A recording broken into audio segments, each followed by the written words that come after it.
Halo semuanya, salam semesta. Kembali lagi bersama caster yang ngapak hanya di podcast Debak, tempat dimana kamu belajar tentang sains, teknologi terbaru, serta tips dan trik menarik yang berbahasan sains dan teknologi terbaru tentunya. Di kesempatan kali ini caster akan membahas sebuah materi yang sebenarnya sih, jadi kita dari SD sudah belajar sebenarnya teman-teman. Tapi yang perlu teman-teman ingat adalah benar bahwa hal ini tuh sangat mempengaruhi kesehatan bumi atau kondisi bumi pada masa kini. Ya kali ini yang kita bahas memang adalah efek rumah kaca atau greenhouse effect. Bisa dibilang karena materi ini akan banyak, kita langsung aja. Dimana kita bahas yang pertama adalah rumah kacanya dulu, yang merupakan sebuah bangunan yang terbentuk seperti rumah pada umumnya, tapi seluruh bagian dari rumah, baik dinding, atap, dan lain-lain terbuat dari bahan kaca. Di negara-negara maju, rumah ini seringkali digunakan sebagai kegiatan untuk tempat bercocok tanam sejenis tanaman yang berguna. Ya contohnya buah-buahan, sayuran, bahkan yang berbunga pun bisa di tempat ini. Dan penggunaannya lebih cocok untuk negara-negara yang 4 musim dibanding yang 2 musim. Ya karena kan kalau yang 2 musim tropis seperti kita Indonesia itu sering mendapat paparan sinar matahari, berbeda dengan yang subtropis yang hanya sesekali saja mendapat sinar matahari dan cenderung lebih dingin suhunya. Ya dengan adanya ini cocok dalam menangkap cahaya yang ada agar terasa hangat hingga malam hari. Dengan begitu mengukur suhu itu menjadi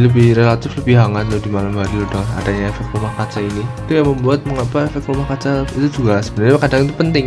Nah, dan istilah itu banyak yang digunakan dan manfaatnya memang banyak untuk kehidupan manusia itu sendiri dan bumi itu sendiri tentunya. Karena sejatinya gas seperti rumah kaca itu ada seperti karbon dioksida dan akan tertahan dan membuat panas bumi itu semakin terperangkap di dalamnya. Dimana suhu bumi itu kalau tidak salah tuh kalau nggak ada rumah kaca tuh bisa minus 18 derajat kalau di iklim-iklim subtropis di sana. Terus gas yang ada di atmosfer itu mampu menahan cahaya matahari tersebut. Nah, gas-gas yang ada di atmosfer tersebut disebut gas rumah kaca nantinya jika sudah masuk ke dalam lingkup rumah kaca. Jadi harfiahnya efek rumah kaca adalah proses alami ketika panas matahari terperangkap di atmosfer bumi. Dimana kita akan langsung aja membahas pertanyaan-pertanyaan yang sering ditanyakan oleh beberapa forum yang biar teman-teman lebih paham. Yang pertama, mengapa efek rumah kaca bisa berdampak negatif? Karena tadi kan kita bahas ada positifnya kan. Yang pertama tuh karena dari benda ini juga bisa membuat suhu bumi semakin panas dari tahun ke tahun. Karena pada prosesnya secara normal pada siang hari pastinya bumi yang tersorot matahari itu akan memiliki suhu yang cenderung lebih hangat dibanding di malam hari kan. Kalau malam hari kan pasti lebih mendingin daerah bumi tersebut, entah di bagian belahan bumi bagian mana lah, kita kan nggak tahu. Tetapi karena adanya ini, maka gas seperti karbon dioksida tadi dan beberapa gas lainnya itu akan menahan panas matahari dan membuat panas tersebut tuh terus terperangkap di lapisan atmosfer, dan yang membuat panasnya itu semakin meningkat. Karena kan panas tidak bisa dipantulkan secara maksimal gitu loh, yang membuat dampak negatifnya yang paling utama. Dan ini satu sih sebenarnya, tapi ada caranya dan prosesnya itu seperti itu. Ada pertanyaan kedua juga itu, apa aja sih, ada gas apa aja sih yang memiliki dampak dari fenomena ini? Sebenarnya ada sekitar 6 atau 7 ini, dimana H2O atau uap air ya, bukan air ya. Dimana uap air atau ini bukan air, ini H2O ini sekitar 36-70%, karbon dioksida atau CO2 sekitar 9-26%, metana atau CH4 itu sekitar 4-9% bisa terjadinya. Terus ozon O3, kalau O itu saya lupa ya, tapi kalau O2 itu kan jelas oksigen, kalau O3 itu ozon biar teman-teman tahu. Nitrous oxide itu N2O, oksid ya, berarti cuma sekedar oksida. Itu N2O itu juga ada, tapi tidak disebutkan berapa persennya, mungkin hanya sedikit. Terus klorofluorokarbon atau CFC itu juga terdapat di dalamnya. Makanya kan ada produk-produk yang dilarang dengan adanya CFC itu karena dapat merusak lapisan ozon. Terus ada HFC atau hybrid fiber koaksial, sebagai zat yang bisa merusak dan berdampak negatif dari fenomena ini. Dan sejatinya adanya kandungan gas tersebut sangat diperlukan agar bisa menjaga kestabilan suhu bumi agar lebih dingin, karena kalau panas terus kan justru bahaya.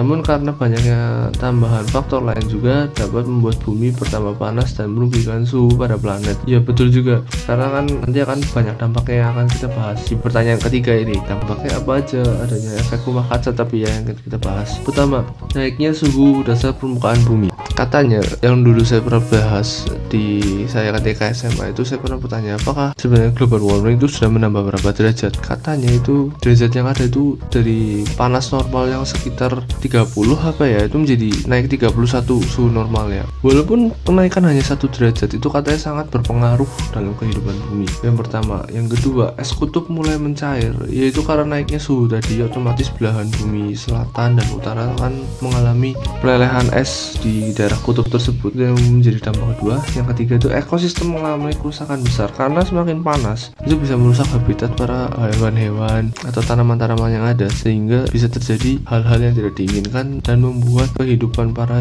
hewan ini semakin terancam. Tuh, naiknya tinggi permukaan laut ya, karena tadi kan sudah es kutub mulai mencair, maka dampak selanjutnya adalah itu tadi, naiknya tinggi permukaan laut. Itu juga nggak bagus, berbahaya juga. Terus yang kelima adalah air laut bisa semakin asam karena gas-gas yang ada pada atmosfer nanti akan terserap dan masuk ke dalam laut dan akan membuat rasa air laut itu semakin asam, dan tingkat keasaman juga semakin berbahaya dan bisa merusak tubuh manusia. Yang terakhir adalah bagian lapisan ozon menipis. Betul, karena kan ini sudah sering sekali dibahas, dimana ini karena gas yang ada dalam lapisan tersebut akan berdampak membuat tambah terus tipis dan membuat sinar ultraviolet yang mematikan bisa masuk dan membunuh para makhluk hidup pada masa kini. Nggak cuma manusia ya, jadi hewan dan tanaman bisa rusak dengan adanya sinar ultraviolet. Kalau manusia sendiri bisa kena kanker kulit. Tingkat radiasi matahari saat masuk ke bumi itu seberapa sehingga membahayakan dengan adanya efek rumah kaca ini dan kehidupan manusia? Ini pertanyaan keempat ini sebenarnya cukup oke, dan jawabannya itu seperti ini. 35% radiasi akan terserap oleh lapisan teratas pada ozon atau atmosfer. Itu ada bagian termosfer, mesosfer, dan stratosfer, dan nanti akan dikembalikan keluar angkasa, dan nanti akan diserap habis dulu di 3 lapisan itu 30% nya, karena sinar radiasi itu kan alfa, beta, gamma yang akan harus diserap dengan optimal dan habis di bagian ketiga tersebut. Itu yang pertama. Yang kedua, akan sisanya 65%. 65% itu aja masih dipecah banyak banget. Yang terutama gini, di lapisan troposfer ada 14% terserap oleh uap air, debu, dan molekul gas.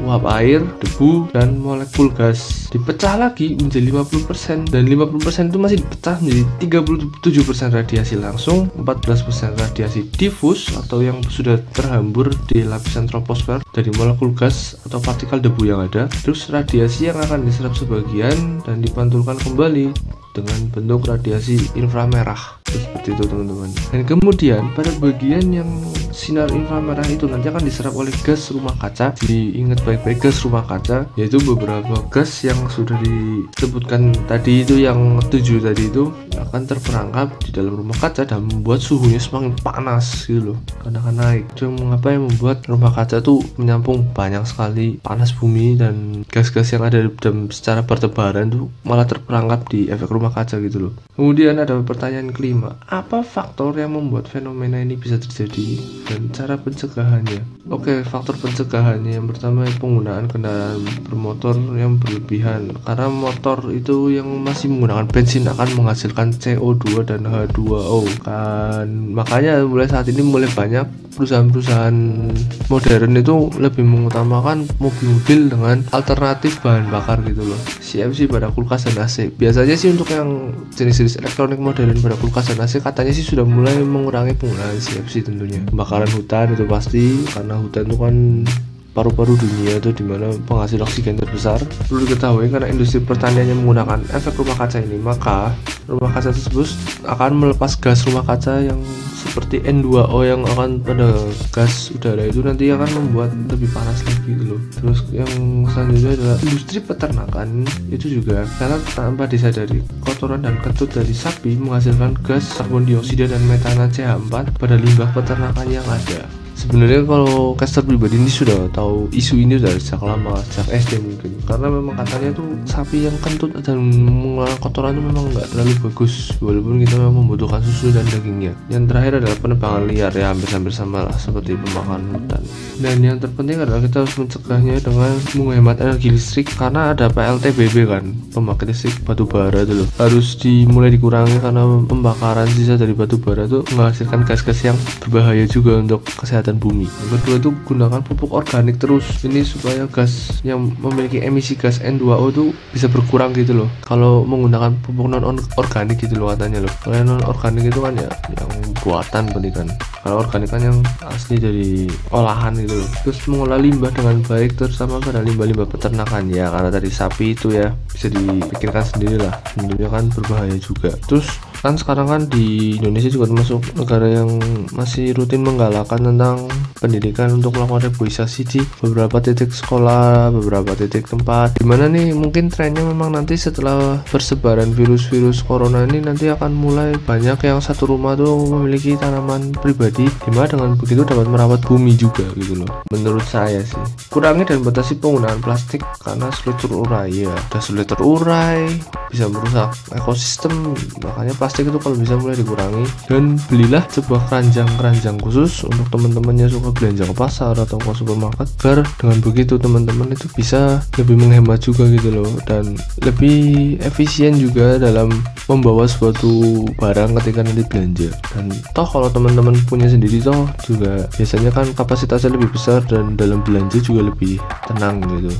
Yang terakhir adalah gunakan kendaraan yang ramah lingkungan, terutama dalam penggunaan bahan bakarnya ya, karena beberapa hal tersebut pastinya caranya adalah kita menggunakan sepeda bisa, atau kita menggunakan jenis kendaraan yang menggunakan bahan bakarnya. Kalau yang masih ada itu sekarang kan masih solar atau panel surya itu dengan dicas dengan menggunakan listrik ya, karena listrik juga ya, atau dengan sinar matahari itu loh. Dengan begitu ya bisa dibilang kendaraan tersebut pasti ramah lingkungan gitu loh, karena nggak akan menghasilkan gas buang seperti kalau kita menggunakan motor sehari-hari yang menggunakan bahan bakar bensin yang sering digunakan di negara-negara berkembang. Karena kalau nggak salah negara-negara maju pun sudah mulai mengurangi penggunaan tersebut gitu loh ya, tapi nggak secara generalisasi juga gitu loh, kita kan hanya melihat bagaimananya. Itu aja yang kita bahas dari efek rumah kaca, dimana ini adalah sebenarnya memang materi udah lama ya, dan kenapa saya ingin bahas ini karena kita kan sedang kondisinya begini gitu loh, jadi harus tahu juga. Dan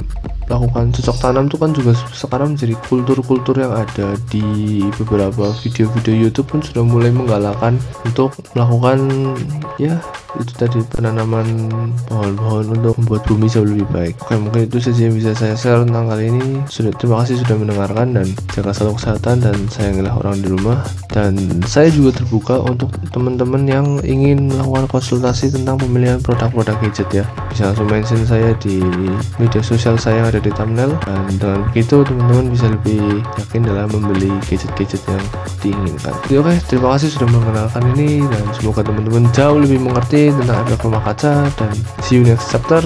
Bye bye.